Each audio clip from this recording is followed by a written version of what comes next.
서 강의 11번째 시간입니다. 11번째 시간에 본 말씀을 중심으로 해서 교회를 세우는 사람이 되자. Let's be a church builder. Let's be a church builder. 교회를 세우는 사람이 되자. 이렇게 말씀의 제목을 정하고 함께 은혜를 나누려고 합니다. 왜냐하면 교회를 흩어뜨리거나 무너뜨리거나 또 교회를 망가뜨리는 사람들도 있기 때문에 그렇습니다.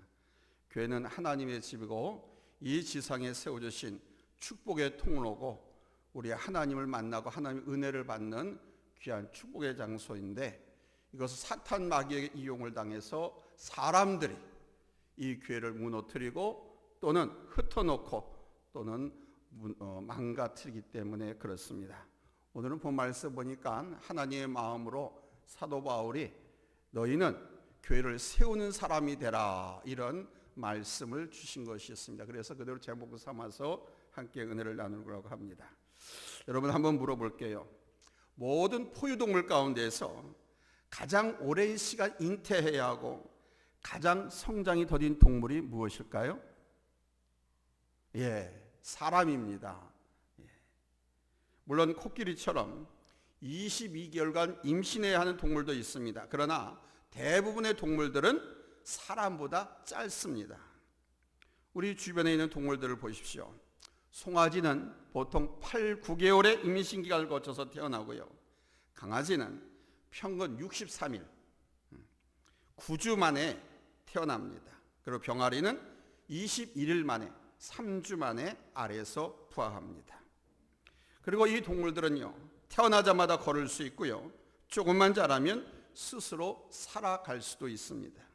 그런데 이 사람은 10여 개월의 태숙 생활을 거쳐서 어머니의 태에서 나와가지고 몇 년간을 그 어머니 품속에서 자라야 합니다. 그리고 더 장성하기까지 부모님의 보호와 교육 아래서 자라야 합니다. 그 기간이 무려 18년에서 20년 걸립니다. 어떤 면에서 보면 인간은 짐승들보다도 못하다는 생각이 들죠. 그러나 하나님께서 우리 인간을 이렇게 만드셨습니다. 왜 하나님께서 인간을 이렇게 만드셨을까요? 우리가 얼핏 볼 때 짐승만도 못하게 만드셨을까요? 그 이유는요, 사람은 사랑을 먹고 살아야 하기 때문입니다. 사람은 사랑을 주고받아야 살 수 있게 만드셨어요. 우리 사람 몸에서 가장 중요한 장기가 무엇입니까? 심장이죠. 이 심장이 멈추면 사랑의 생명은 끝납니다. 그러니까 죽음에 대한 최종 판단은 뭐냐? 이 심장이 살아있느냐 멈췄느냐 하는 것입니다.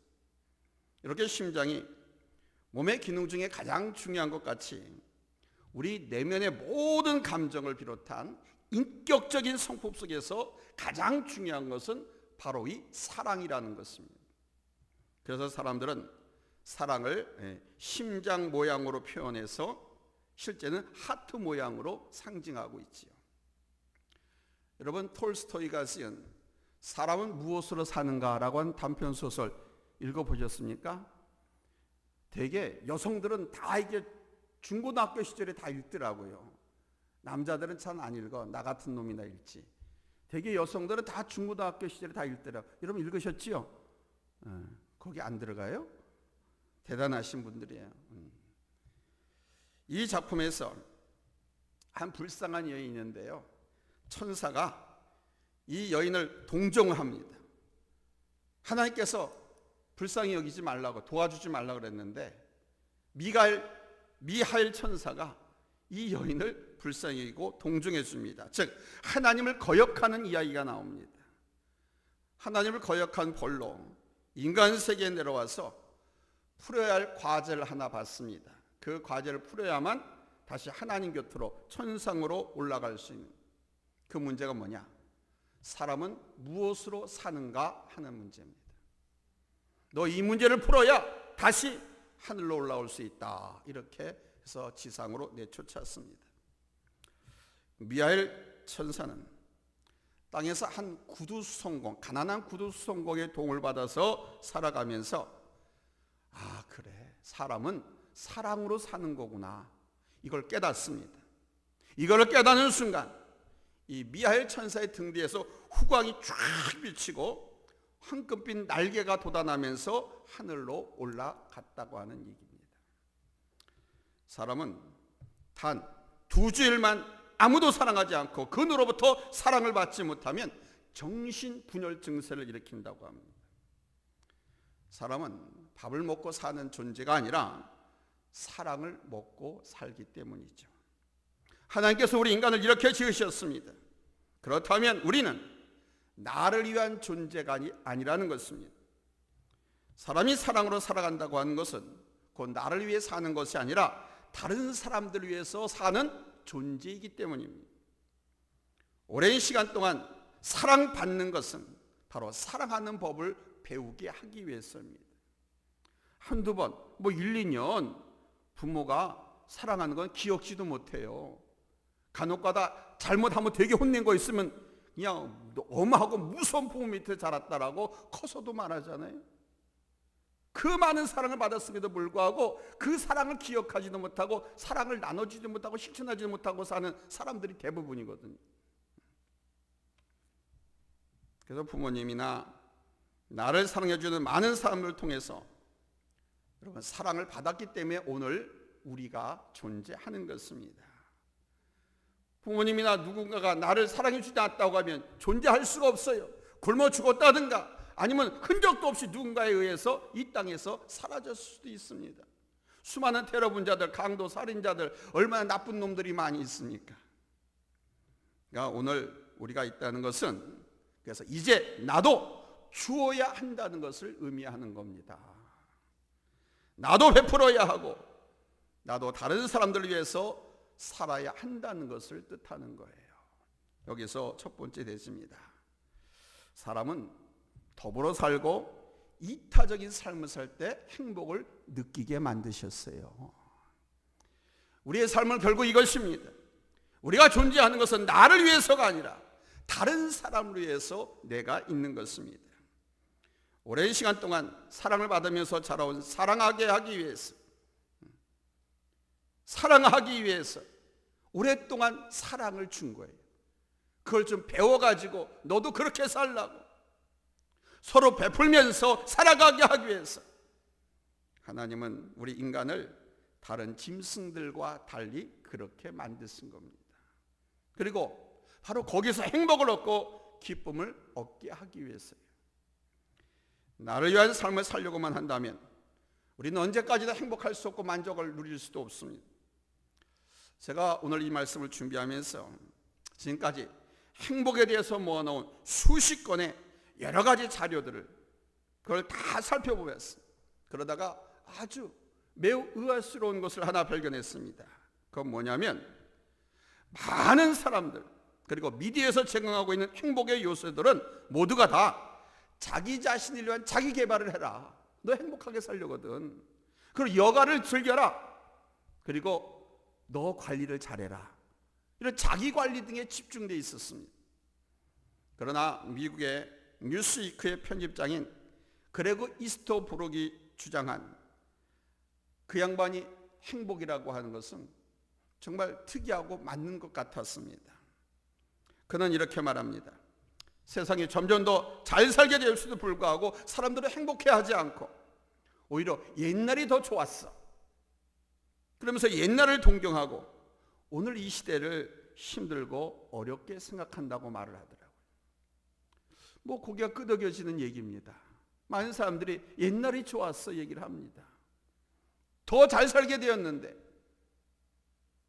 이것은 바로 세상이 발전하면 발전할수록 인간에게 닥치는 문제는 바로 메비우스의 띠처럼 끝없이 나타나서 우리 인간들을 힘들고 괴롭게 어렵게 만들고 있기 때문이라는 것입니다.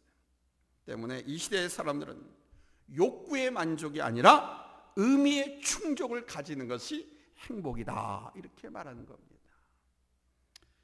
이 의미의 욕구를 채워주는 방법은 용서하고 감사할 줄 알고 그러니까 낙천적인 태도 이타적인 삶을 사는 것입니다.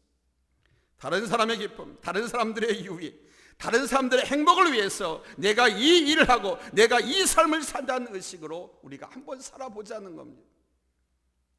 이 종이 나의 행복을 뒤로하고 이 목회 전선으로 뛰어든 것처럼 세상 모든 걸 다 포기하고 바로 여러분들, 성도들, 하나님의 백성들을 위해서 이 길로 뛰어든 것처럼 다른 사람의 기쁨, 다른 사람들의 행복, 다른 사람들의 유익을 위해서 그렇게 살기 위해서 하나님께서 나를 이 땅에 보내셨고 나를 오늘 여기 있게 하셨다. 이런 각오를, 생각을 우리가 가져야 한다는 거예요. 렌스키가 이렇게 말했습니다. 만일 우리 인간에게서 이기심이라고 하는 질병이 치유된다면 오늘 우리의 삶이 자리가 바로 에덴의 낙원이 될 것이다. 다른 사람들의 기쁨과 행복을 통해서 우리는 더 큰 기쁨과 행복을 누릴 수 있다는 것이죠.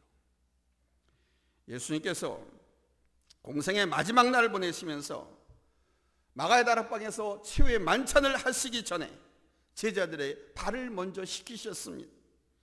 발을 씻기시면서 제자들에게 이렇게 말씀하셨죠. 너희가 이것을 알고 행하면 복이 있으리라. 저는 어머니의 기쁨을 기억합니다.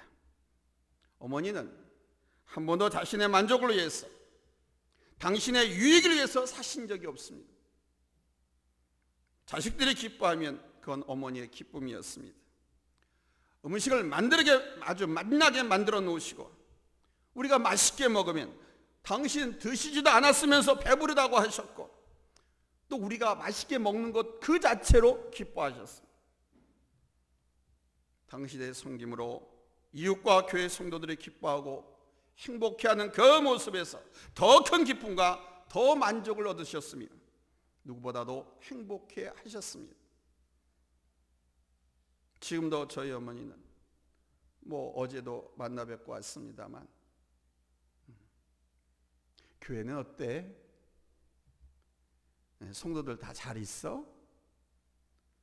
당신 몸이 골골하고 안 좋으시면서도 우리 교회 성도들을 날마다 눈이 선하대요. 날마다 새벽마다 기도한대. 우리 교회 성도들을 잘 되고 부흥하고 건강하기를.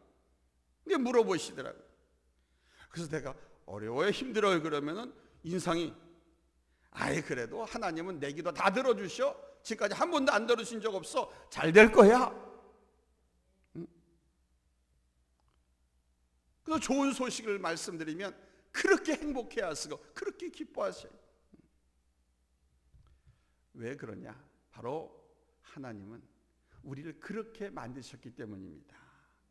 좋고 행복한 소식을 들으면 듣는 그 사람이 행복해 기뻐요. 아멘. 이게 부모님이고 이게 어머니입니다. 이게 우리 하나님의 아버지이십니다.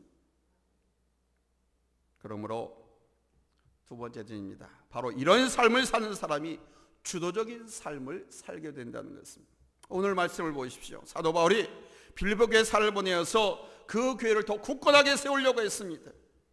그러한 교회를 세우기에 적합한 사람을 뽑아서 보내려고 하는데 어떤 사람을 뽑느냐, 어떤 사람을 세우느냐, 바로 이런 사람을 뽑았습니다. 본문 20절입니다. 같이 읽습니다. 시작. 이는 뜻을 같이 하여 너희 사정을 진실히 생각할 자가 이밖에 내게 없음이라. 이게 누구냐면 디모데에 대해서 말씀하는 겁니다. 교회를 세우기 위해서 적임자를 찾아보았는데 모두 다 자기 유익만을 찾고 있다는 거예요. 본문 21절에 보면 저희가 다 자기 일을 구하고 그러니 자기 일만 열심히 한다는 거예요. 사실 그렇죠. 대부분의 사람들이 자기 일에만 열심히 있죠. 자기 일에만 관심이 있고 자기 이익, 자기 만족, 자기 감정, 자기 소유 등 이해타산적인 삶만 살고 있습니다. 그러니까 사도 바울 입장에서 그런 사람들을 교회 리더로 세울 수가 없었습니다. 그런데 디모데를 보니까 디모데 안에 자기 유익보다는 다른 사람들의 관심과 형편을 생각하고 돌아보고 이끌어주는 마음과 모습이 있더라 이거예요. 디모데는 사도 바울을 아버지와 같이 섬기고 동역하면서 다른 성도들을 진심으로 염려하고 돌아볼 줄 아는 사람이었습니다. 그래서 사도 바울은 이 디모데를 빌립보 교회의 지도자로 보내게 된 것입니다. 세상을 주도해가는 사람, 교회를 주도해가는 사람은 자기 만족을 위해서, 자기를 위해서 사는 사람이 아닙니다. 이해 타산 가운데 자기 유익만을 생각하는 사람은 아주 작은 소그룹, 목장, 구역, 아니 한 사람조차도 주도해 갈 수 없습니다.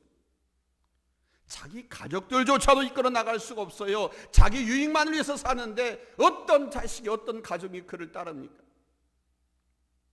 그러나 자기에게서 벗어나서 다른 사람의 유익을 위해서, 더 큰 것을 위해서 자기를 내려놓고 희생할 수 있는 사람, 특별히 따뜻한 마음을 갖고 남들을 먼저 돌아볼 줄 아는 사람이 주도해 갈 수 있는 겁니다. 사람들은 본능적으로 그런 사람들을 따르게 되어 있거든요. 왜냐하면 사람은 사랑받아야 하는 존재이고 사랑을 베풀어야 하는 존재임을 알고 있기 때문입니다. 무엇보다도 중요한 것은 사람의 마음을 얻는 것입니다.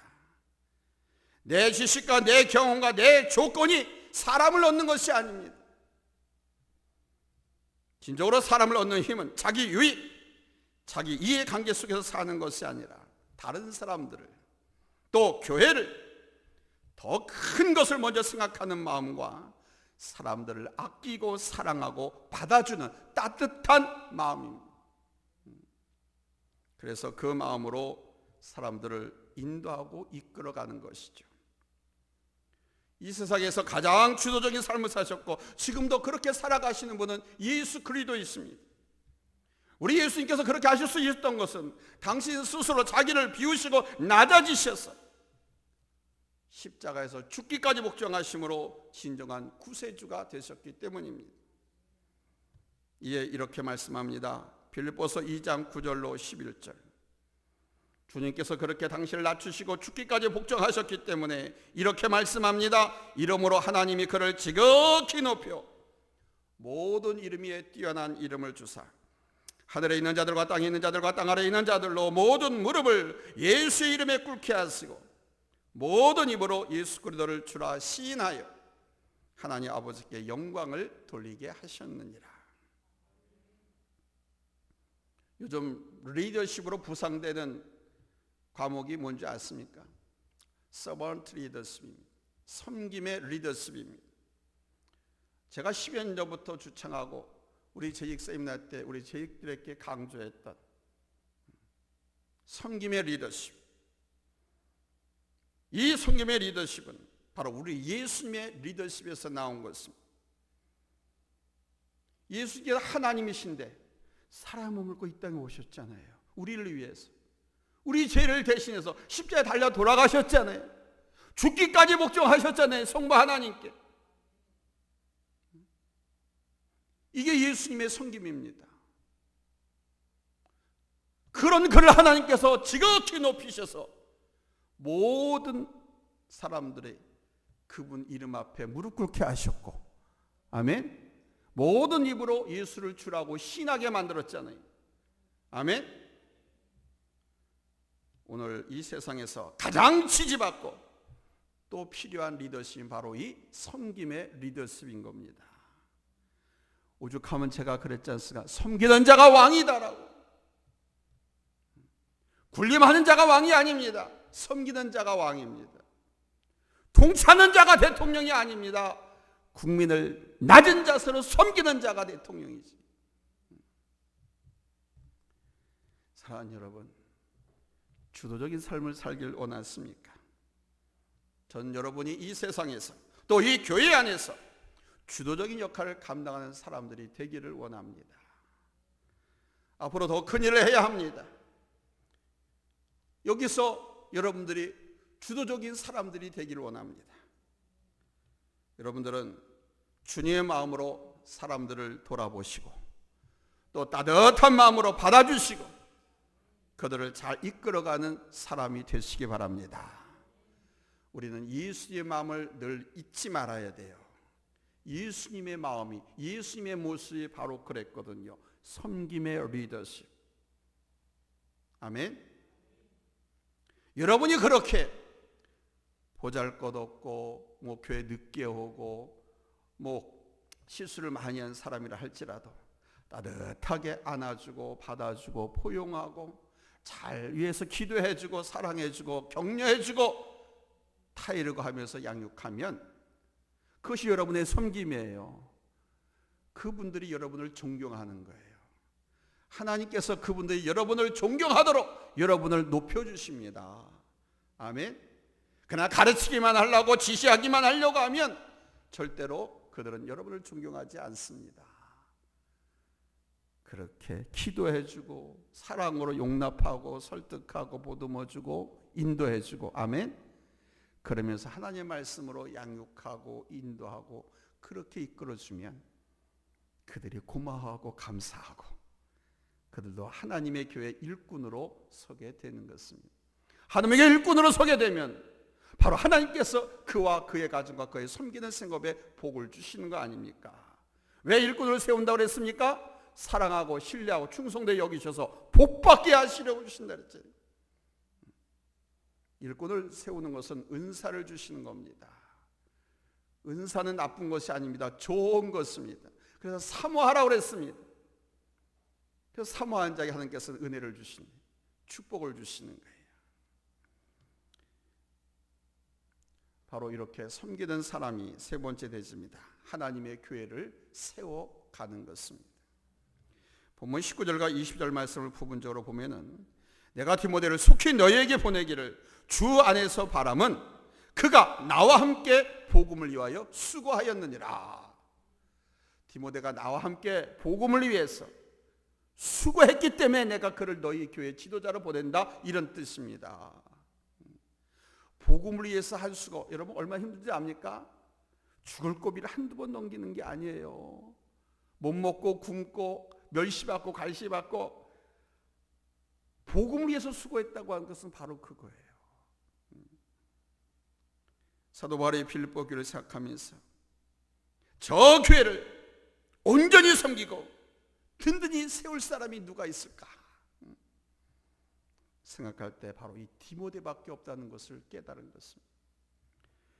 디모데는 앞서 말씀드린 대로 자기 유익보다는 다른 사람들의 관심과 형편을 생각하고 그들을 돌아보고 이끌어주는 마음과 모습이 있었습니다. 그는 사도 바울을 아버지처럼 여기고 동역하면서 다른 성도들을 또한 진심으로 염려하고 돌아볼 줄 아는 사람이었습니다. 그러면서 사도 바울과 함께 고난을 받고 복음을 위해서 수고했습니다.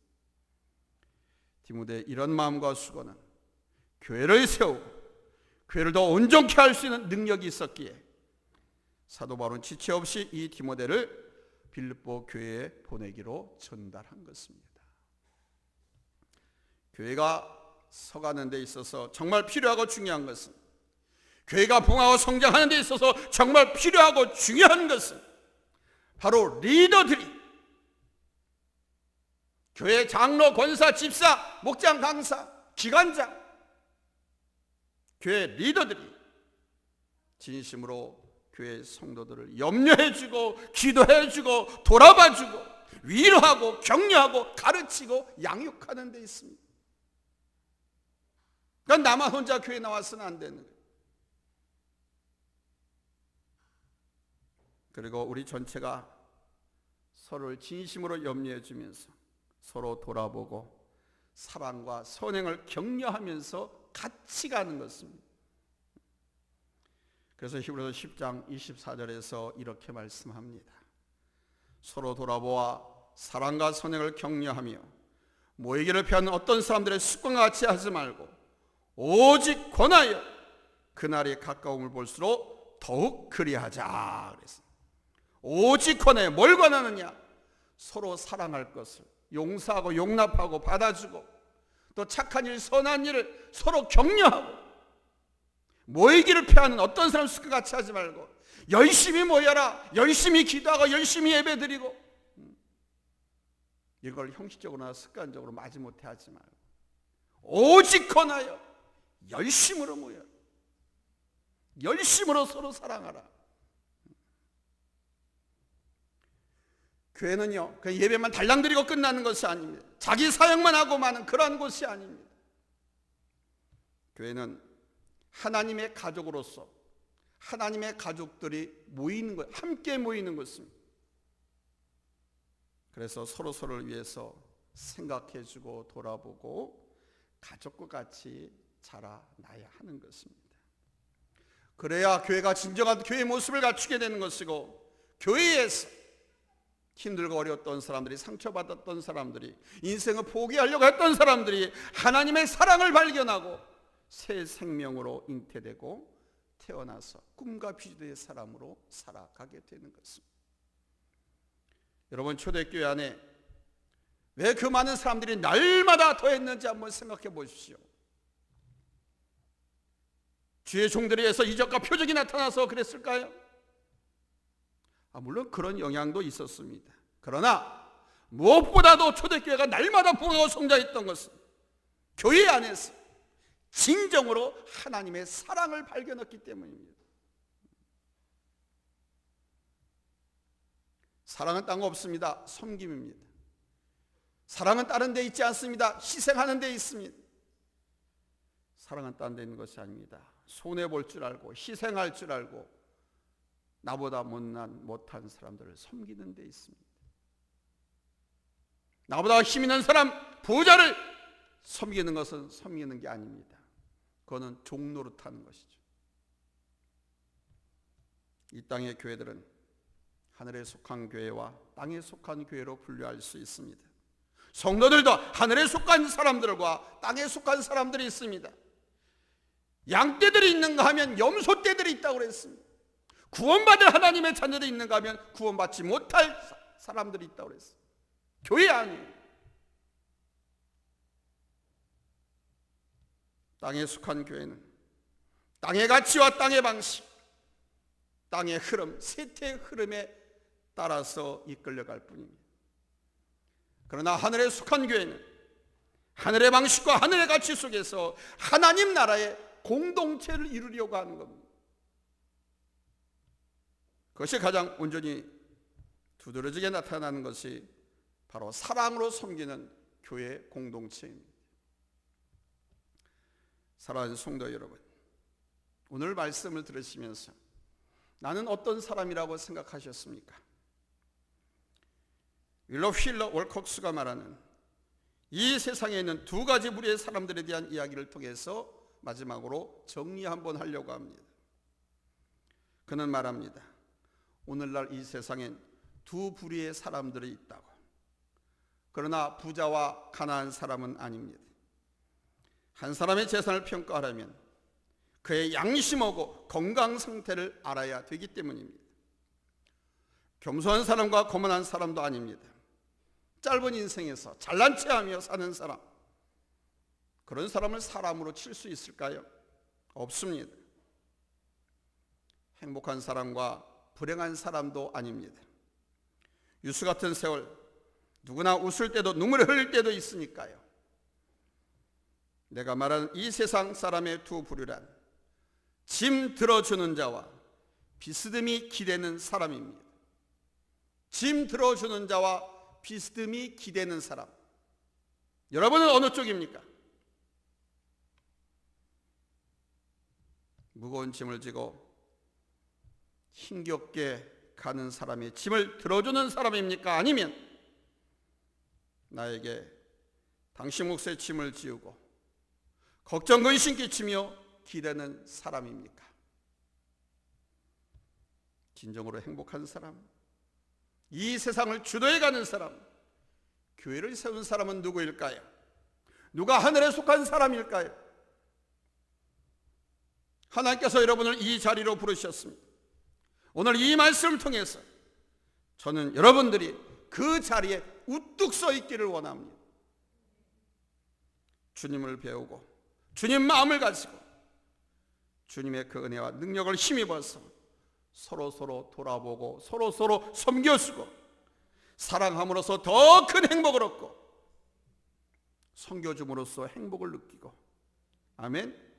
사랑함으로써 더 큰 행복을 느끼고, 그래서 여러분이 있는 시간과 공간에서 사람들 여러분들이 주도해가고 성도들의 목적을 향해서 가는 통로인 이 하나님의 교회를 더 온전하게 세우는 우리 성도님들 여러분들 모두가 되시기를 예수님의 이름으로 축원합니다. 할렐루야. 할렐루야. 기도하겠습니다.